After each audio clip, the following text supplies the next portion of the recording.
Curious George goes to an ice cream shop.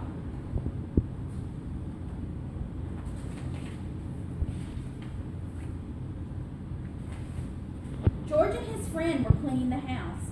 "We've worked hard today," said the man. "Let's treat ourselves to some ice cream." "Look, George, there's a new ice cream place in town," said the man with the yellow hat. "Let's give it a try." "We've come to try your ice cream," said the man to the owner. "I'm glad someone has," said Mr. Herb. "Come on in. I just opened the place and no one knows I'm here yet."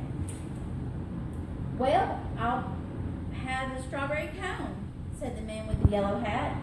Mr. Herb dipped out a scoop of strawberry. George was curious. Could he scoop ice cream too?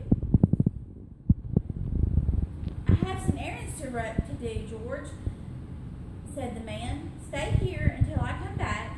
You can have some ice cream, but don't get into trouble." "Take your time deciding, George," said Mr. Herb. "I'll start on a special order I have to fill." George couldn't make up his mind. There were so many flavors to choose from.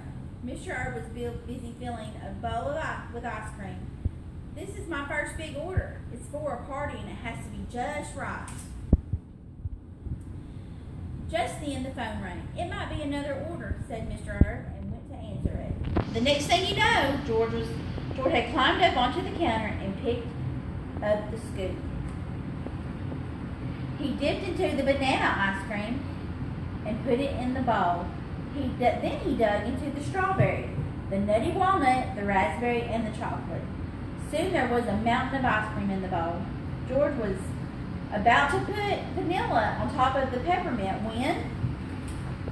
"George," Mr. Herb yelled, "that's not what my customer ordered. Now I have to start all over again," he said.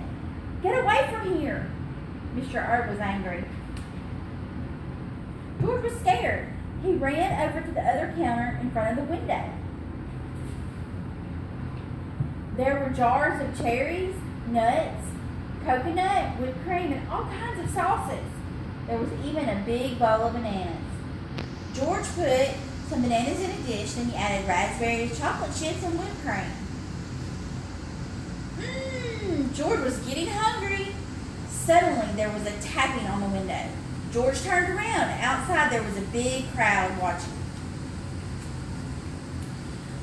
"Add some walnuts, George," called the boy. "Try the sprinkles," said a girl. "Don't forget the cherry on top." How could George forget the cherry? Just as George was about to taste his masterpiece, Mr. Herb came out. He was still angry. But before Mr. Herb could scold George, the crowd rushed in. "I'll take a raspberry sundae," said a man. "I'll have a banana split," said another. Mr. Herb could hardly keep up. The orders kept pouring in. Finally, everyone was served. "Thanks for all those customers, George," Mr. Herb said. "You messed up my big order, but you sure made up for it." Just then, the man with the yellow hat came back. "Have you finally decided what flavor you want, George?" "He sure did," said Mr. Herb. "A little bit of everything."